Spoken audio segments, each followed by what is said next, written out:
Part number 13 novel نروان کی تلاش۔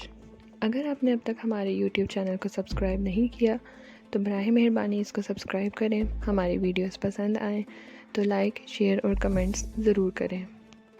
کیسا دلچسپ لطیفہ ہوا تھا، اسے میری عظمت کا احساس اس وقت ہوگا جب میں اس کے ساتھ سیر و تفریح کرنے کے بعد کہیں اچانک غائب ہو جاؤں گا، اور پھر وہ زندگی بھر مجھے تلاش کرتی رہے گی۔ اسے میری وسیع القلبی کا پتہ اس وقت لگے گا جب غلام سیٹھ ٹھاکر کے اڈے کو تباہ کرنے کے لیے ایران پولیس کو اس کی نشاندہی کر لے گا۔ یہ کام میں بھی کر سکتا تھا، لیکن میرے آقاؤں کی طرف سے ایک دوسرا کام میرے سپرد کر دیا گیا تھا۔ مجھے صرف اتنا ہی کرنا تھا، باقی کام ان لوگوں کا تھا۔ ہاں، کوشلیا سے غلام سیٹھ کے اڈے کی پوری تفصیل معلوم کرنا میرا کام تھا، اور میں جانتا تھا کہ یہ کوئی مشکل کام نہیں ہے۔ بیٹے نے دروازے پر دستک دی، شاید ناشتے کے برتن لینے آیا تھا۔ آ جاؤ، میں نے کہا اور آرام کرسی پر پاؤں پھیلائے۔ تب دروازہ کھلا اور بہت سے بھاری قدم اندر آ گئے۔ یقیناً وہ بیرا نہیں تھا۔ میں نے چونک کر گردن گھمائی۔ 4 سادہ پوش تھے اور ان کے عقب میں ایرانی پولیس کی وردی نظر آ رہی تھی۔ میں تعجب سے کھڑا ہو گیا۔ آپ ہی مسٹر نواز ہیں؟ ایک سادہ لباس لیکن باروب شخص نے انگریزی میں مجھ سے پوچھا۔ 1 منٹ کے 1000ویں حصے میں میرے ذہن نے مجھے خطرے سے آگاہ کر دیا۔ ضرور گڑبڑ آ گئی ہے اور اب مجھے اس گڑبڑ سے نمٹنا ہے۔ جی ہاں، میں نے چہرے پر حیرت کے آثار پیدا کر کے کہا۔ کیا بات ہے؟ مسز نواز کہاں ہیں؟ اوہ، خیریت؟ براہ کرم میری بات کا جواب دیں۔ مسز نواز کا کوئی وجود نہیں ہے محترم، وہ ایک ہندو لڑکی کوشلیا ہے جو خواہ خود کو میری بیوی بتاتی ہے۔ حالانکہ میں اس پر کئی بار اعتراض کر چکا ہوں، لیکن میری سمجھ میں نہیں آ رہا کہ آپ لوگ کون ہیں اور ہم لوگوں کے بارے میں کیا معلوم کرنا چاہتے ہیں۔ کارڈ نمبر DRO 114 آپ کی ملکیت ہے؟ کوشلیا کی ہے، لیکن میں پھر وہی سوال کروں گا۔ میں نے کہا، تم لوگ یہاں سے دور چلے جاؤ اور دور سے کمرے کے دروازے پر نگاہ رکھو، ہم وہاں گفتگو کریں گے۔ اس نے پولیس کانسٹیبل کی طرف اشارہ کر کے کہا، اور پھر وہ سادہ لباس آدمیوں کو بھی ان کے ساتھ بھیج دیا۔ اب صرف وہ آفیسر اور اس کا ایک قوی ہیکل اور اسمارٹ ساتھی اندر رہ گئے تھے۔ لمبے ترنگے قد اور قوی ہیکل جسم کا مالک شخص دروازے کے قریب کرسی گھسیٹ کر اور اس پر ایک پاؤں رکھ کر کھڑا ہو گیا، اور دوسرا آدمی میرے سامنے کرسی گھسیٹ کر بیٹھ گیا۔ اس کی تیز نگاہیں میری پیشانی کی ہڈی توڑنے کی کوشش کر رہی تھیں۔ آپ کا پورا نام کیا ہے؟ راجہ نواز اصغر۔ کیا آپ مجھے اپنے کاغذات دکھائیں گے؟ ضرور، لیکن پہلے میں آپ کے بارے میں جاننا پسند کروں گا، میں نے کسی قدر سخت لہجہ اختیار کرتے ہوئے کہا۔ اوہ ضرور، اس نے میری سختی کا جواب نرمی سے دیا، اور پھر جیب سے اپنا شناختی کارڈ نکال کر میرے سامنے رکھ دیا۔ وہ ایکسائز آفیسر تھا۔ مجھے اپنے شبہ کا یقین ہو گیا، شاید کوشلیا ان کے چنگل میں پھنس گئی تھی۔ شکریہ، مجھے آپ کے کاغذات دکھانے میں کوئی اعتراض نہیں ہے، میں نے کہا اور اٹھ کر اپنے سامان میں سے اپنے کاغذات نکالے اور اس کے سامنے ڈال دیے۔ اس نے میرے کاغذات دیکھے اور چونک پڑا۔ ارے، آپ پاکستانی ہیں؟ الحمدللہ، میں نے کہا، لیکن وہ ہندوستانی ہیں۔ آپ لوگ؟ اس نے بڑی حیرت سے کہا۔ اگر آپ اجازت دیں تو میں اپنی اور اس کی پوری کہانی سنا دوں، اس طرح آپ کو آسانی ہوگی، لیکن میری سمجھ میں یہ نہیں آیا ہے یہ معلوم کر کے کہ آپ پاکستانی ہیں ہم آپ کے ساتھ کوئی برا سلوک نہ کر سکیں گے، کیونکہ پاکستانیوں کی ہمارے دل میں عزت اور حمیت ہے، لیکن براہ کرم آپ کی پوری کہانی سنا کر اپنی پوزیشن ضرور صاف کر دیں۔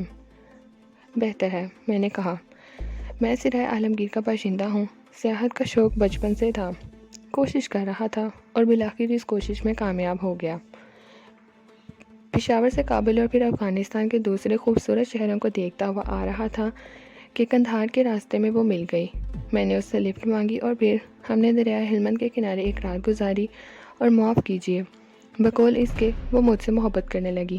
میں نے یہ سوچ کر بہرحال ایران تک کے لیے ایک حسین ساتھی مل جائے گا، اس کی محبت قبول کر لی۔ دوران سفر ہمارے درمیان کے تمام پردے ہٹ کے ایک اور ہپی جوڑا ہمارا ساتھی ہو گیا، جسے ہم نے جام تربت میں چھوڑ دیا۔ اس نے اپنے بارے میں بتایا کہ وہ سیاح ہے اور ہندوستان سے آئی ہے۔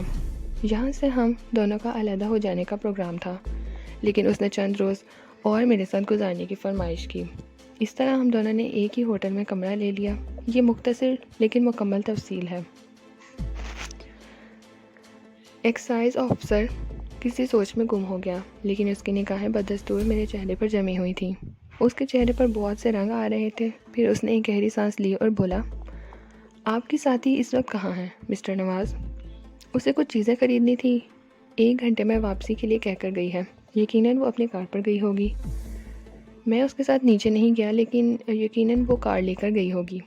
براہ کرم آپ اب تو بتا دیں کہ قصہ کیا ہے۔ میں سخت الجھن میں گرفتار ہو گیا ہوں، میں نے پریشان ہونے کی اداکاری کرتے ہوئے کہا، اور ایکسائز آفیسر گردن ہلانے لگا۔ یقیناً آپ سخت پریشانیوں میں پڑ گئے ہیں مسٹر نواز اصغر۔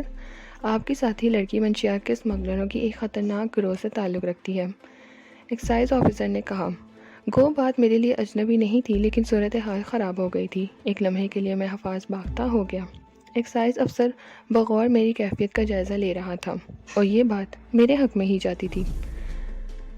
تاہم اس نے گردن ہلاتے ہوئے کہا، میں نے آپ کے بیان پر غور کیا ہے۔ آپ پاکستانی ہیں، ہمارے بھائی۔ میں دیکھوں گا کہ میں آپ کی کیا مدد کر سکتا ہوں۔ براہ کرم آپ میرے ساتھ چلیے۔ میں تیار ہوں، لیکن میں آپ کو بتا چکا ہوں، اگر مجھے ذرا برابر شبہ ہو جاتا کہ وہ اسمگلر ہے تو میں سب سے پہلے فرد ہوتا جو ایران پولیس کو اس بات کی اطلاع دیتا، میں نے انتہائی شریفانہ انداز میں کہا۔ ٹھیک ہے، آفیسر نے کہا، اور پھر کمرے میں چاروں طرف دیکھنے لگا۔ اگر آپ اجازت دیں تو میں کمرے کی تلاشی لے لوں؟ یقیناً آپ کے سامان میں لڑکی کا سامان بھی ضرور ہوگا۔ مجھے کیا اعتراض ہو سکتا ہے، میں نے کہا، اور ایکسائز آفیسر نے اپنے ایک آدمی کو اندر بلا لیا۔ ان دونوں نے مل کر نہایت پھرتی سے میرے سامان کی تلاشی لی۔ کوشلیہ کے سامان میں کپڑوں وغیرہ کے علاوہ کچھ نہیں تھا۔ میرے سامان میں بھی کوئی مشتبہ چیز نہیں تھی، سوائے پستول کے۔ میں نے پستول کا لائسنس بھی آفیسر کے حوالے کر دیا، جسے اس نے دیکھنے کے بعد پستول سمیت قبضے میں کر لیا۔ اس کے بارے میں ضروری کارروائی کرنے کے بعد آپ اس کے حوالے کر دیا جاؤں گا۔ ایک بات بتا دیں تو شکر گزار ہوں گا۔ ہاں ہاں فرمائیے۔ آفیسر کے لہجے میں اب نرمی آ گئی تھی۔ کیا لڑکی گرفتار کر لی گئی ہے؟ ابھی نہیں، لیکن چند گھنٹوں بعد وہ گرفتار کر لی جائے گی۔ اس کی کار کے بارے میں پولیس کو اطلاع دے دی گئی ہے۔ پورے شہر میں اس کار کو تلاش کیا جا رہا ہے۔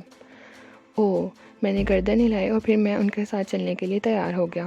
ہوٹل کے باہر ایکسائز کی پک اپ کھڑی ہوئی تھی۔ مجھے پک اپ میں بیٹھنے کی پیشکش کی گئی اور پھر پک اپ سٹارٹ ہو کر چل پڑی۔ ایک خوبصورت عمارت میں مجھے کئی افسروں کے سامنے لے جایا گیا۔ میرے ساتھ آنے والے افسر نے اپنی رپورٹ اور میرے کاغذات ان افسران کے سپرد کر دیے، اور افسران کاغذ کو دیکھنے لگے۔ پھر انہوں نے آپس میں مشورہ کرنے کے بعد کوئی فیصلہ کیا اور مجھے وہاں سے ایک دوسرے کمرے میں لے جایا گیا۔ اسے لاک اپ تو نہیں کہا جا سکتا، کیونکہ یہ لاک اپ کے اندر میں نہیں بنا ہوا تھا، لیکن باہر سے دروازہ بند کر دینے کے بعد اس کی شکل لاک اپ ہی کی سی ہو گئی تھی۔ ایک آرام دہ صوفے پر بیٹھ کر میں نے جوتے اتارے اور دراز ہو گیا۔ یہ میری زندگی کا ایک نیا دور تھا۔ میں پولیس کی حراست میں تھا، ایک غیر ملک میں۔ یہاں میرا کوئی نہیں تھا، اور کہیں بھی میرا کوئی نہیں تھا۔ ایک تنہا لاوارث انسان۔ گھر والوں کا تصور ہی ذہن سے نکل گیا تھا۔ مجھے یہ سوچ کر حیرت ہوئی تھی کہ کبھی میرا کوئی گھر بھی تھا۔ گھر کیسی انوکھی چیز ہوتی ہے، کیسا دلکش تصور ہوتا ہے، لیکن یہ میرے جیسے لوگوں کے لیے تو نہیں ہوتا۔ نہ میں اس کے لائق ہوں، میں جو اپنے وطن کو کچھ نہ دے سکا تھا، میں جس کی شخصیت ہر ایک کے لیے بیکار ثابت ہوئی تھی۔ تنہائی تھی، ذہن پریشان تھا۔ ایسے میں وقت گزاری کا یہی ذریعہ ہو سکتا ہے کہ اپنے یا کسی اور کے بارے میں سوچوں۔ اپنے انجام کی مجھے کیا فکر ہو سکتی ہے؟ مجھے ایران میں منشیات کی تجارت کرنے والے لوگوں کے لیے قانون معلوم تھا۔ منشیات کے اسمگلروں کو یہاں گولی مار دی جاتی ہے۔ اگر چٹانگ بھر سیسا میرے بدن کے کسی حصے میں اتر کر میری کہانی بھی ختم کر دے تو کیا فرق پڑے گا؟ زندگی کا یہ بوجھ جس وقت بھی میرے کاندھوں سے اتر جائے، کیا حرج ہے؟ اخبارات میں ایک چھوٹی سی خبر آ جائے گی اور بس۔ کچھ جانے والے اپنے ذہنوں کو ٹٹولیں گے، کہیں ہمدردی کی رمق ہوگی۔ میں طنز بھری مسکراہٹ، خسے کم جہاں پاک۔ میرے ہونٹوں پر مسکراہٹ پھیل گئی اور میں نے منہ پھاڑ کر ایک طویل جمائی لی۔ ہاں، میرے منہ سے آواز نکلی۔ میں نے ذہن میں ایک عدالت ترتیب دی، خود کو ملزموں کے کٹہرے میں کھڑا کر دیا، ایک فرضی وکیل تیار کیا، ایک جج، اور اپنا مقدمہ ان کی عدالت میں پیش کیا۔ یور آنر، میرے وکیل نے کہا۔ ملزم نواز اصغر ایک سیدھا سادہ دیہاتی جس کے باپ نے اس جذبے کے تحت اسے تعلیم دلائی کہ وہ تعلیم یافتہ ہو کر ایک باعزت شہری کی زندگی بسر کرنے کے ساتھ ملک و ملت کی حسب توفیق خدمت کرے گا۔ جناب والا، ملزم نے اسی جذبے کے تحت تعلیم حاصل کی۔ وہ مستقبل کے بارے میں بڑے بڑے خواب دیکھتا رہا، لیکن جب اس نے مستقبل میں قدم رکھا تو اس کا ایک خواب بھی پورا نہ ہو سکا۔ اسے مایوسیوں کے سوا کچھ نہ ملا، لیکن ملزم کے قدم اس وقت بھی نہ بھٹکے۔ اس نے خودکشی کرنے کا فیصلہ کیا۔ تب کچھ غلط انسانوں نے اسے اپنا اعلیٰ کار بنا لیا۔ ایک ایسا شخص یور آنر جو زندگی ختم کرنے کا فیصلہ کر چکا ہو موم کے ڈھیر کی مانند ہوتا ہے، کیونکہ وہ اپنی جدوجہد ختم کر چکا ہوتا ہے۔ اس کی اپنی شخصیت ختم ہو جاتی ہے۔ چنانچہ موم کے اس ڈھیر کو ہر شخص اپنی مرضی کے مطابق ڈھال سکتا ہے۔ کیا آپ اسے قصوروار سمجھیں گے جناب والا؟ یور آنر، میرے مخالف وکیل نے دخل اندازی کی۔ ملزم ایک ناکارہ نوجوان تھا، ٹھیک ہے، اس نے کسی اچھے جذبے کے تحت تعلیم حاصل کی، اس نے ایک اچھی زندگی اپنانا چاہی اور اسے اچھی زندگی نہ مل سکی، لیکن اس کا یہ مطلب تو نہیں ہے کہ وہ جرائم کی طرف راغب ہو جائے۔ دنیا میں کتنے لوگ ہیں جو بہت کچھ ہوتے ہیں لیکن منزل نہ ملنے پر سامنے کی چیز سے سمجھوتا کر لیتے ہیں۔ ملزم نے اپنا ایک معیار کیوں مقرر کر لیا تھا؟ وہ کسی کارخانے، کسی مل میں مزدوری کر کے بھی تو زندگی بسر کر سکتا تھا۔ کیا کھیتوں میں ہل چلانے والے، کارخانوں میں مشینیں چلانے والے، گودی پر وزن اٹھانے والے مزدور باعزت نہیں ہوتے؟ یور آنر، جو شخص محنت کر کے روزی کمائے وہ ایک باعزت شہری ہے، کیونکہ نہ تو وہ جرائم کر کے ملک کی مشکلات میں اضافہ کرتا ہے، نہ وہ وطن کے لیے بوجھ بنتا ہے۔ ممکن تھا ملزم ابتدائی زندگی گزارنے کے بعد اپنی منزل پا لیتا، لیکن وہ ایک ناکارہ انسان تھا۔ اس کی ناکارگی، غلط سوچ پہلے اسے خودکشی کی منزل کی طرف لے گئی، پھر وہ جرائم کی دنیا میں داخل ہو گیا۔ ایسے نوجوان ملک کے لیے بہت بڑا بوجھ، بہت بڑا خطرہ ہیں۔ معاشرے کو اس ذہنیت سے پاک ہونا چاہیے۔ کوئی انسان اپنے لیے ایک راہ مقرر نہ کرے۔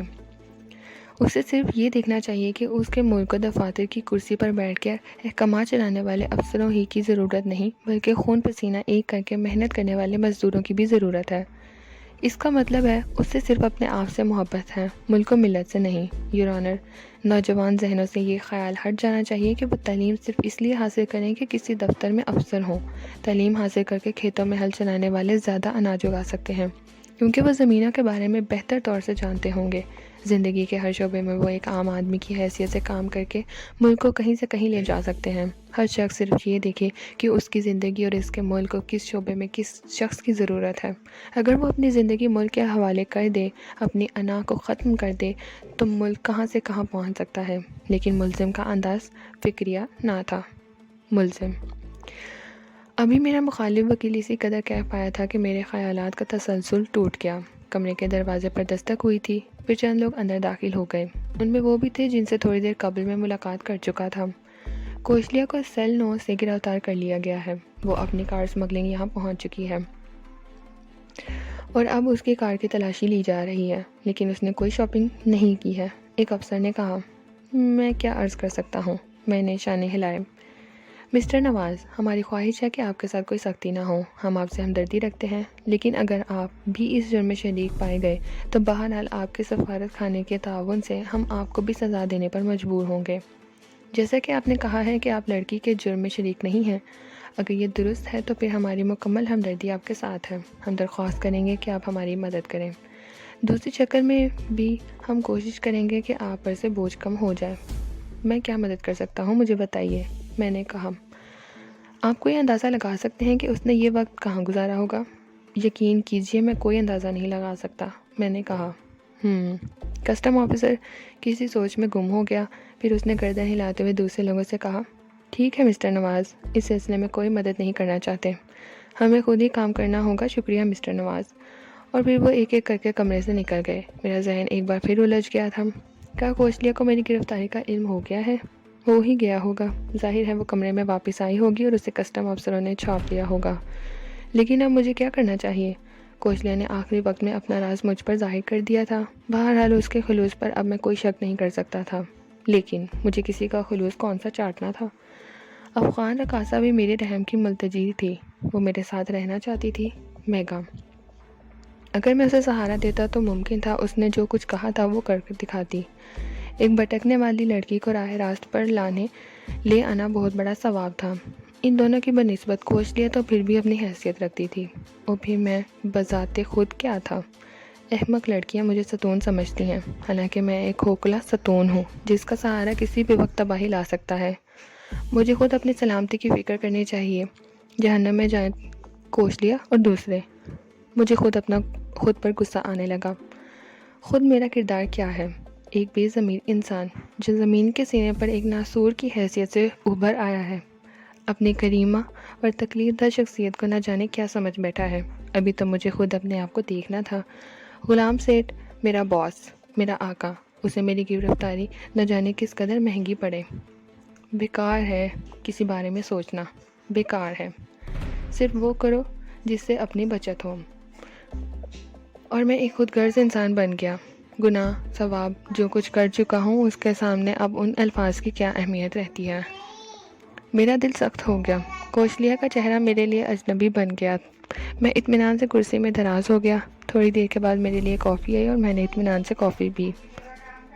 وہ رات مجھے اسی کمرے میں گزارنی پڑی۔ کسی قسم کی کوئی تکلیف مجھے نہیں ہوئی تھی۔ دوسرے دن ناشتے کے وقت مجھے کمرے سے نکالا گیا اور اسی عمارت کے دوسرے کمرے میں لے جایا گیا۔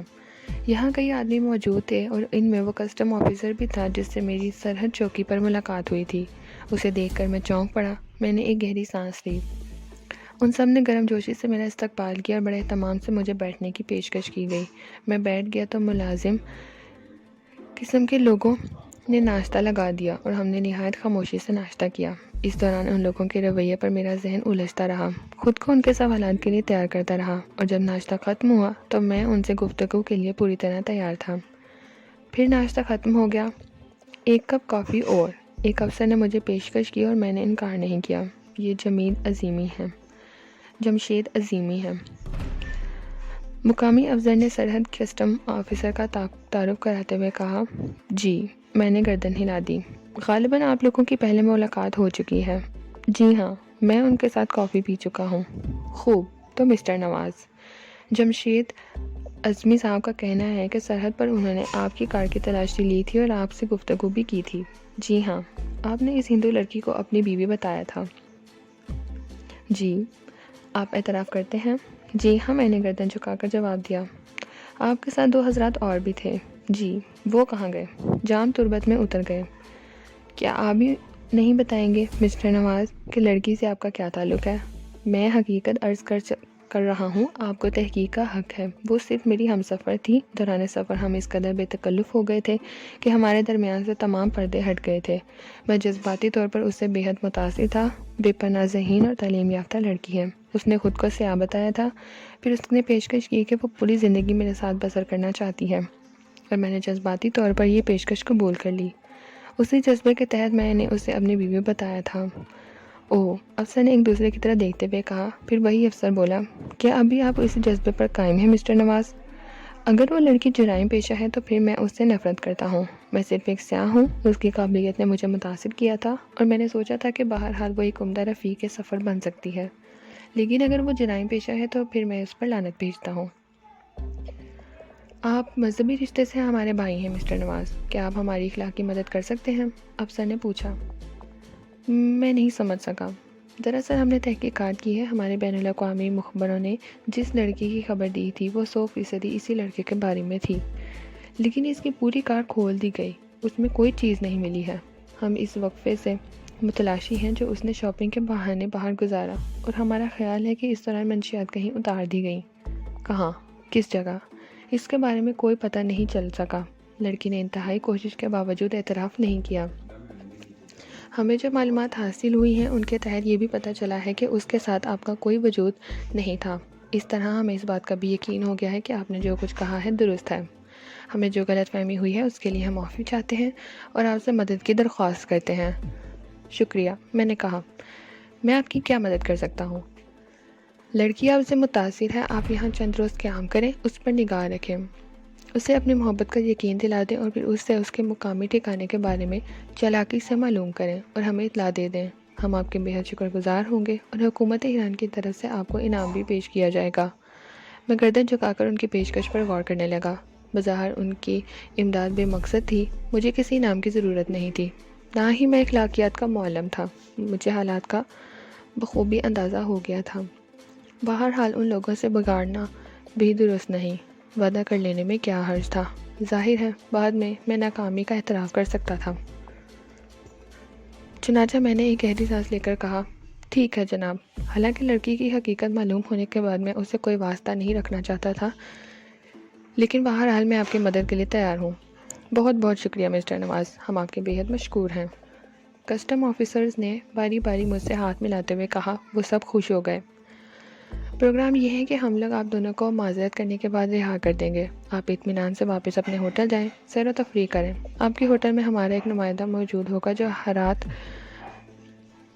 11 بجے آپ سے رابطہ قائم کرے گا۔ روم نمبر 111، اس کمرے میں اس کا قیام ہوگا۔ براہ کرم جلد بازی سے کام نہ لیں، لڑکی بہت چلاک ہے، مشکل ہی سے راست پر آئے گی۔ آپ کافی احتیاط سے اس سے معلومات حاصل کریں گے۔ آپ بے فکر رہیں، میں اب اپنا اتنا بے صلاحیت بھی نہیں ہوں، میں نے مسکراتے ہوئے کہا۔ شکریہ مسٹر نواز، افسروں نے کہا۔ ہم آپ کو ابھی دفتر میں طلب کریں گے، لڑکی بھی وہیں ہوگی، آپ دونوں سے اظہار معذرت کیا جائے گا۔ بہتر ہے، میں نے گردن ہلاتے ہوئے کہا، اور کسٹم آفیسر یک بار کا میرا شکر ادا کرنے کے بعد نکل گئے۔ ان کے جانے کے بعد میرے ہونٹوں پر ایک عجیب سی مسکراہٹ پھیل گئی۔ میں نے ایک آرام دہ کرسی پہ گر کر آنکھیں بند کر لیں۔ میں نے اپنا ذہن آزاد چھوڑ دیا۔ تقریباً 15 منٹ اسی طرح گزر گئے، پھر 2 آدمی میرے پاس آئے۔ تشریف لائیے، ان میں سے ایک نے کہا، اور میں ان کے ساتھ باہر نکل آیا۔ تھوڑی دیر کے بعد میں آفیسرز کے دفتر میں تھا۔ وہاں کوشلیہ بھی موجود تھی۔ نواز، وہ مجھے دیکھ کر بے ساختہ بول پڑی اور میں اس کے قریب پہنچ گیا۔ میں نے محبت سے اس کے کندھے پر ہاتھ رکھ دیا اور آہستہ آہستہ اس کا کندھا تھپتھپانے لگا۔ تب کسٹم آفیسر آیا، گردن ہلایا اور انگلش میں بولا، سوری فرینڈز، ہم لوگ شرمندہ ہیں کہ آپ دونوں کو تکلیف دی۔ دراصل ہمیں اطلاعات ملی تھی کہ ایسی ہی ایک کار میں کچھ منشیات لائی جا رہی ہیں۔ اطلاعات کچھ اس قدر ہیں آپ لوگوں پر فٹ ہوتی تھی کہ ہم یہ قدم اٹھانے پر مجبور ہوئے۔ ہمیں امید ہے کہ آپ ہماری مجبوریوں کا احساس کرتے ہوئے ہمیں معاف کر دیں گے۔ ٹھیک ہے آفیسر، ویسے آپ نے ہمارے کچھ بہترین لمحات ضائع کر دیے، میں نے کہا۔ ہمیں واقعی افسوس ہے، آفیسر نے شرمندگی سے کہا۔ پھر اب کیا حکم ہے؟ آپ لوگ جا سکتے ہیں، آفیسر نے کہا۔ شکریہ، میں نے کوشلیہ کو ہاتھ پکڑتے ہوئے کہا، اور ہم دونوں باہر نکل آئے۔ باہر کوشلیہ کی کار موجود تھی۔ میں نے اس کا اسٹیئرنگ سنبھالا اور کوشلیہ میرے نزدیک آ بیٹھی۔ کار کسٹم ہاؤس کی مانڈا سے نکل آئی اور سڑک پر دوڑنے لگی۔ کوشلیہ نے تھکے تھکے انداز میں میرے شانے پر سر رکھ دیا۔ وہ گہری گہری سانسیں لے رہی تھی۔ میں نے ایک ہاتھ سے اسٹیئرنگ سنبھالا اور دوسرا ہاتھ اس کی کمر میں ڈال دیا۔ اس نے آسودہ نگاہوں سے مجھے دیکھا اور پھر پھیکی سی مسکراہٹ اس کے ہونٹوں پر پھیل گئی۔ ہم ایک بڑی مصیبت سے نکل آئے ہیں نواز، اس نے تھکی تھکی سانسیں لیتے ہوئے کہا۔ ہاں، حالات نے ہمارا ساتھ دیا ہے، میں نے جواب دیا۔ میں بھی یہی سوچ رہی ہوں، اگر کار خالی نہ ہوتی تو ہم بری طرح پھنس جاتے، لیکن برا وقت کم ہو گیا، یہ بہت اچھا ہوا، میں نے کہا۔ تھوڑی دیر کے بعد ہم ہوٹل پہنچ گئے۔ ہوٹل کے کمرے میں داخل ہوتے ہی کوشلیہ مجھ سے لپٹ گئی۔ اس نے میری گردن میں ہاتھ ڈال کر مجھے بھینچ لیا۔ تم نے میری بہت مدد کی ہے نواز، میں تمہاری بے حد احسان مند ہوں، بے حد احسان مند۔ اگر تم انہیں میری حقیقت بتا دیتے تو مجھے گولی مار دی جاتی۔ لیکن اس احسان کا صلہ کب ملے گا حضور؟ میں نے ایک صوفے میں گرتے ہوئے کہا۔ کوشلیہ بھی میرے اوپر گر پڑی۔ اس نے میرے سینے میں منہ چھپا کر شرماتے ہوئے کہا، صرف 2 دن اور، میں شرمندہ ہوں نواز، صرف 2 دن اور صبر کر لو۔ وہ میرے جسم میں داخل ہونے کی کوشش کرتے ہوئے بولی، لیکن اس وقت اس کی یہ گرم جوشی، یہ محبت میرے لیے بیکار تھی۔ الٹی مجھے کفت ہو رہی تھی۔ اس وقت جب وہ میرے پہلو میں منہ چھپائے گہری نیند سو رہی تھی، میں کچھ فیصلے کر رہا تھا۔ میں سوچ رہا تھا کہ اب اس سے پیچھا چھڑا لوں۔ مجھے کیا ضرورت تھی کہ ایران پولیس کے لیے کام کروں؟ میں ایک سیاح تھا، مجھے ان جھگڑوں میں پڑنے کی کیا ضرورت تھی؟ یہاں سے مجھے ترکی جانا تھا۔ کافی رات گئے تک میں اس سلسلے میں پروگرام بناتا رہا اور پھر مجھے بھی نیند آ گئی۔ دوسری صبح جب آنکھ کھلی تو کوشلیہ ایک صوفے میں دراز اخبار پڑھ رہی تھی۔ اس کا چہرہ نکھرا نکھرا تھا۔ غسل کر کے آئی تھی، خوبصورت بالوں سے پانی کے قطرے ٹپک رہے تھے۔ شاید اس نے انہیں ٹھیک سے خشک نہیں کیا تھا۔ چونکہ وہ اخبار میں مصروف تھی اس لیے مجھے جاگتے نہ دیکھ سکی۔ میں اسے دیکھ سکتا تھا۔ نہ جانے کیوں اس وقت کوشلیہ مجھے بہت حسین نظر آئی۔ سبک نقش و نگار، حسین گردن، گداز شانے، سانچے میں ڈھلا ہوا جسم، بلا شبہ وہ ایک حسین عورت تھی۔ ساڑی میں پوشیدہ اس جسم کی ایک ایک نقش سے مجھے واقفیت تھی۔ یہ سب کچھ میری دسترس میں تھا۔ ان سب کا حصول میرے لیے مشکل نہ تھا. پھر کیا اس خوبصورت جسم کو اتنی جلدی چھوڑ دوں؟ کیا اس نعمت سے منہ پھیر کر گزر جاؤں؟ یہ تو بے وقوفی ہوگی، یہ تو حماقت ہے. چند روز اور صحیح، کیا حرج ہے؟ میں کون سا مصروف آدمی ہوں؟ وہ بھی آزاد ہے، اس کا کام ختم ہو چکا ہے، اور رات کے کیے ہوئے فیصلے میں نے فوری طور پر ملتوی کر دیے. اور پھر ایک طویل انگڑائی لے کر اٹھ گیا. کوشلیہ نے جلدی سے اخبار رکھ دی. اٹھی. حسین ساڑی میں وہ بالکل ایک گھریلو عورت لگ رہی تھی. اس کی پیار بھری مسکراہٹ بڑی دلاویز تھی. میں اس مسکراہٹ کا کیا جواب دوں؟ میں کیسا انسان ہوں؟ میرا ذہن اس قدر بھٹکا ہوا کیوں ہے؟ پوری دنیا ایک فریب ہے، میں ایک دوسرے کے فریب سے واقف ہے. لیکن فریب کھانے کے لیے ہوتے ہیں، ہم جان بوجھ کر کیوں فریب کھاتے ہیں؟ یہ لڑکی دنیا کی سب سے پارسا عورت نہیں ہے، میں اس کی وقتی ضرورت ہوں. یہ میری وقتی ضرورت ہے. ہم دونوں اس ضرورت کو دائمی ظاہر کر کے ایک دوسرے کو فریب دے رہے ہیں، فریب کھا رہے ہیں. لیکن کیا میں بھی فریب کھانے والوں میں شامل ہوں؟ میں نے خود سے سوال کیا، اور جواب نفی میں ملا. نہیں، میں تو صرف فریب دے رہا ہوں. میں دل سے کب چاہتا ہوں کہ اس لڑکی کو اپنی زندگی کا ساتھی بناؤں. سوچتا بھی کیوں؟ کس برتے پر؟ کیا میں یہ حیثیت رکھتا ہوں؟ وہ کچی ہے، مجھ پر ظاہر ہو گئی. لیکن میں ابھی تک ایک بند کتاب ہوں. وہ میرا ایک صفحہ بھی نہیں پڑھ سکی ہے، اور اس کی عدم واقفیت ہی مناسب ہے. مجھے اپنی فطرت کے اس کمزور پہلو کو درست کرنا ہوگا. میرا ضمیر ابھی تک گناہ ثواب کے چکر میں پڑا ہوا ہے، اور یہ گناہ ثواب کا چکر ایک روز مجھے لے ڈوبے گا. نہیں، میں ڈوبنا نہیں چاہتا. آخر کون سی کمی ہے مجھ میں؟ دنیا فریب پر زندہ ہے، میں بھی ایک ذہین آدمی ہوں. میں نے خود کو کچل کیوں دیا ہے؟ جب میں نے اپنی پسند کی زندگی اپنانے کی کوشش کی تھی تو دنیا نے میری طرف کوئی توجہ نہیں دی. مجھے موت کی منزلوں تک پہنچا دیا. اگر میں مر جاتا تو اس دنیا میں کون سا انقلاب آ جاتا؟ ممکن ہے سمندر سے میری لاش بھی برآمد نہ ہوتی. میں مچھلیوں کی خوراک بن جاتا. یا اگر لاش مل بھی جاتی تو کیا ہوتا؟ اخبارات میں ایک آدھ دن تصویر چھپ جاتی، اور پھر میری لاش میڈیکل کالج کے طلبہ کے کام آتی. وہ چیر پھاڑ کرتے، اور اس طرح میری زندگی کی کہانی ختم ہو جاتی. لیکن پھر دنیا نے مجھے اپنی پسند کی زندگی دے دی. میں نے اس زندگی سے سمجھوتا کر لیا، تو پھر میں اس دنیا کی بھلائی کا بوجھ کیوں سمیٹے پھروں؟ مجھے تو ایک بے ضمیر انسان ہونا چاہیے، ایک ایسا انسان جس کا دل میڈیکل کالج کی لیبارٹری کے کسی جار میں محفوظ ہو. بیکار ہے، مکاری کرو، زندگی کو زار دو. نوچ پھینکو بدن سے ان شرافت کے لبادوں کو. ایک خود غرض، فریبی اور مکار انسان جسے صرف خود ہی سے ہمدردی تھی، دوسروں کی جس کی نگاہ میں کوئی حیثیت نہ تھی. اور یہ حقیقت ہے جناب کہ اس دن سے میری زندگی بدل گئی. میں نے ضمیر کے آخری کانٹے کو بھی نکال پھینکا، اور اس فریبی دور کا کافی یہی انسان بن گیا. چنانچہ کوشلیہ کی پیار بھری مسکراہٹ کے جواب میں اسے زیادہ پیار بھری مسکراہٹ میرے ہونٹوں پر آ گئی. کیا سوچ رہے تھے نواز؟ میں نے میرے قریب آتے ہوئے کہا. خود پر یقین کر رہا تھا. میں نہیں سمجھی. تم بے حد حسین ہو کوشلیہ. میں خود کو یقین دلا رہا تھا کہ تم میری ہو، میری اپنی، مگر دل کمبخت نہیں مان رہا. وہ وسوسوں کا شکار ہے. کوشلیہ مجھ سے لپٹ گئی. میرا رواں رواں تمہارا ہے نواز. میں ایک ایک انگ تمہارا ہے. تم نے میرا دل جیت لیا ہے. تم خود کو کسی سے کمتر کیوں سمجھتے ہو؟ تم بھی تو ایک عظیم انسان ہو، مردانہ خوبیوں کا مرکہ. تم نے مجھے معاف کر دیا، مجھ فریبی کو. تم نے میگا کو ٹھکرا دیا کیونکہ تم مرد ہو، عورت کے بھرپور حقدار. کوئی آبرو باختہ تمہیں کیوں پسند آئے؟ میں تمہارے قدموں میں رہ کر زندگی کی ہر منزل پا لوں گی. میں اب اپنی آئندہ زندگی کا پروگرام تمہاری مرضی سے بناؤں گی. اس نے اپنے ہونٹ میرے ہونٹوں پر رکھ دیے، اور پھر ایک طویل بوسے سے فارغ ہو کر میں نے اس کے ہاتھ روم میں جانے کی اجازت اس سے باتھ روم جانے کی اجازت لے آئی. غسل سے فارغ ہو کر میں نے ناشتہ منگوا لیا، اور ہم دونوں ناشتہ کرنے لگے. پھر ناشتے سے فارغ ہو کر میں نے کوشلیہ سے آج کا پروگرام پوچھا. میں متردد ہوں نواز. جاننا چاہتی ہوں کہ میرے ساتھیوں کو بھی میری گرفتاری کی اطلاع ملی تھی یا نہیں. ہاں، یہ تشویش کی بات ہے. انہوں نے ابھی تک تمہاری خیریت نہیں دریافت کی. اگر انہیں علم ہو گیا ہے تو وہ کسی طور یہاں آنے کی کوشش نہیں کریں گے. انہیں خطرہ ہوگا کہ کسٹم والے میری نگرانی نہ کر رہے ہوں، نہ ہی وہ فون کریں گے. پھر حالات ٹھیک ہو جانے کی اطلاع دینے کے لیے مجھے خود ہی باہر نکلنا ہوگا. اس کے علاوہ ان سے رقم بھی لینی ہے، اور آئندہ کا پروگرام بھی بنانا ہے. دوپہر تک کی اجازت دے دو.